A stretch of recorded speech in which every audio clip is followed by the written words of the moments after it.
Hello friend, welcome to my channel. আমি doctor Chandrakant.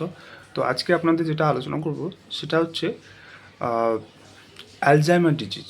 অর্থাৎ Alzheimer disease হলে বা অ্যালজাইমার রোগ হলে কী কী লক্ষণ হয়। অ্যালজাইমার একটা গুরুত্বপূর্ণ রোগ। তার লক্ষণ কী কী বা তার প্রবলেম কী কী, আজকে সে বিষয়ে আলোচনা করবো। চ্যানেল নতুন, চ্যানেল সাবস্ক্রাইব করবেন। চলুন শুরু করে যাও। তো অ্যালজাইমার রোগ হলে স্মৃতিশক্তি ভুলে যাওয়া, যেমন সাম্প্রতিক ঘটনা, কোনো না কোনো কথোপকথন কিংবা পরিচিত কোনো জিনিস ভুলে যাওয়া। অ্যালজাইমার রোগ হলে দিন তারিখ ভুলে যাওয়া, পরিচিত জায়গা পরিচিত রাস্তা ভুলে যাওয়া, এরকম সমস্যা হয়। অ্যালজাইমার রোগ হলে দৈনন্দিন কাজগুলো করতে অসুবিধা হওয়া, যেমন রান্না করা, এছাড়াও চান করা এবং দৈনন্দিন যে সমস্ত কাজ সেগুলো করতে অসুবিধা হওয়া।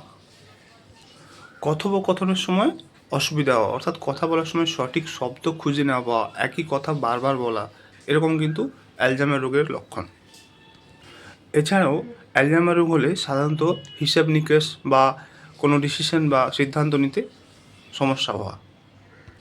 এছাড়াও বিভ্রান্তি, হতাশা, উদ্বেগ, নানা রকমের সমস্যা হওয়া।